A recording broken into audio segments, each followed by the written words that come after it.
The Shadows of Black Hollow. Chapter 1. The Arrival. The summer of 1976 was the hottest on record, and the small town of Black Hollow was no exception. Nestled deep in the Appalachian Mountains, the town was a forgotten relic of a bygone era. Its streets were lined with crumbling brick buildings, and the air carried the faint scent of mildew and decay. It was the kind of place where time seemed to stand still, where the past clung to the present like a stubborn ghost. Tom Harper had come to Black Hollow to escape. At 28, he was a man adrift, his life in shambles after a bitter divorce and a dead-end job in the city. When he saw the ad for a caretaker's position at the old Black Hollow Inn, he jumped at the chance. The pay was meager, but the solitude was exactly what he needed. The inn was a sprawling, Gothic structure perched on the edge of the town. Its weathered stone walls were covered in ivy, and its windows were dark and lifeless.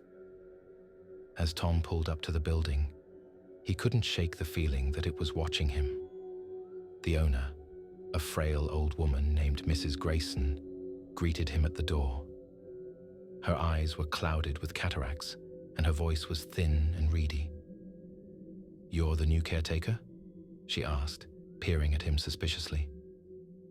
"Yes, ma'am," Tom replied, forcing a smile. "Tom Harper." Mrs. Grayson nodded slowly.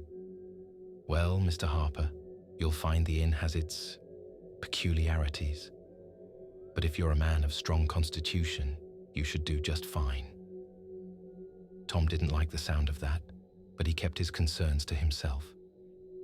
He followed Mrs. Grayson inside, the floorboards creaking beneath their feet.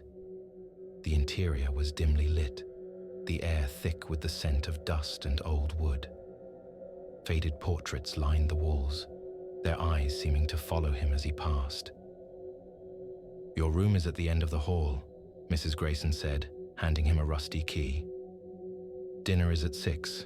Don't be late." Tom nodded and made his way to his room. It was small and sparsely furnished, with a narrow bed and a rickety desk. The window looked out over the dense forest that surrounded the inn, the trees swaying gently in the breeze. As he unpacked his belongings, Tom noticed a strange symbol carved into the wall above the bed.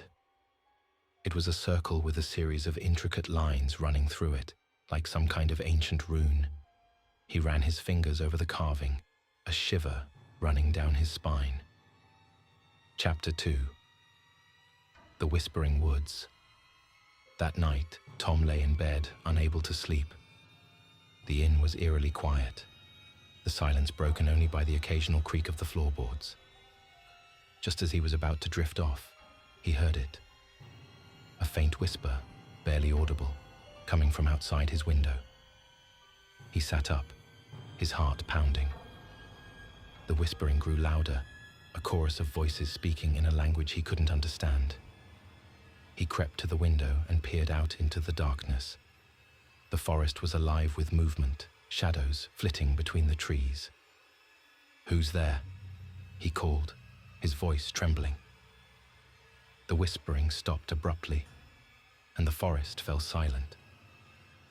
Tom stood there for a moment, his breath fogging the glass. Then, as he turned away, he saw it. A figure standing at the edge of the woods, its face obscured by the darkness. It raised a hand, pointing directly at him, before vanishing into the trees. Tom stumbled back, his mind racing. He told himself it was just his imagination, a trick of the light.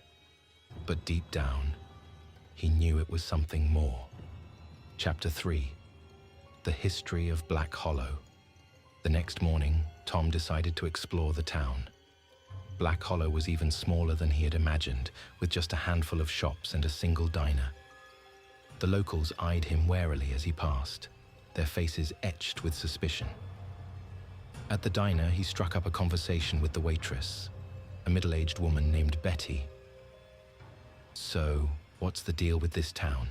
he asked, trying to sound casual. "Everyone seems a little on edge." Betty hesitated, glancing around nervously. "You're staying at the inn, aren't you?" Tom nodded. "Yeah. Why?" Betty leaned in closer, lowering her voice. "That place has a history. Bad things happen there. People go missing. Strange lights in the woods. Some say it's cursed." Tom frowned. "Cursed? By what?" Betty shook her head. "I don't know the whole story, but it has something to do with the Grayson family. They've owned that inn for generations, and they've always been different." Tom's mind raced. He thought of the symbol carved into his wall, the whispering voices, the figure in the woods. Was there some truth to the rumors? Chapter 4. The Ritual. That night, the whispering returned. This time it was louder, more insistent. Tom tried to ignore it, burying his head under the pillow, but the voices seemed to seep into his mind, filling him with an overwhelming sense of dread. Unable to take it anymore, he grabbed a flashlight and ventured into the woods. The trees loomed overhead, their branches twisting like skeletal fingers. The whispering grew louder as he walked, guiding him deeper into the forest. Finally, he came to a clearing. In the center was a stone altar, covered in strange symbols similar to the one in his room. Surrounding the altar were figures cloaked in black, their faces hidden by hoods. They chanted in unison, their voices blending with the whispers in the trees. Tom's blood ran cold. He turned to run, but a hand clamped down on his shoulder. He spun around to see Mrs. Grayson, her eyes gleaming with an unnatural light. "You shouldn't have come here, Mr. Harper," she said, her voice cold and menacing. "But now that you have, you'll serve a greater purpose." Before Tom could react, the figures surrounded him, their chanting growing louder.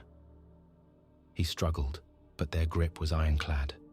They dragged him to the altar, forcing him down onto the cold stone. As the chanting reached a crescendo, Tom felt a searing pain in his chest. He looked down to see a dagger plunged into his heart, his blood pooling on the altar. The last thing he saw was Mrs. Grayson's face, twisted into a cruel smile. Chapter 5. The Shadows. The next morning, the town of Black Hollow was quiet once more. The inn stood empty, its doors locked and windows dark. The locals went about their business, avoiding the forest at the edge of town. But in the woods, the shadows moved. They flitted between the trees, their whispers carried on the wind. And in the clearing, the stone altar stood stained with blood, a silent testament to the horrors that had taken place. Tom Harper was never seen again. Some say he left town in the dead of night, unable to handle the isolation. Others believe he fell victim to the curse of Black Hollow, his soul trapped in the shadows forever. But one thing is certain: the inn still stands, waiting for its next caretaker. And the shadows of Black Hollow are always watching, always whispering, always hungry.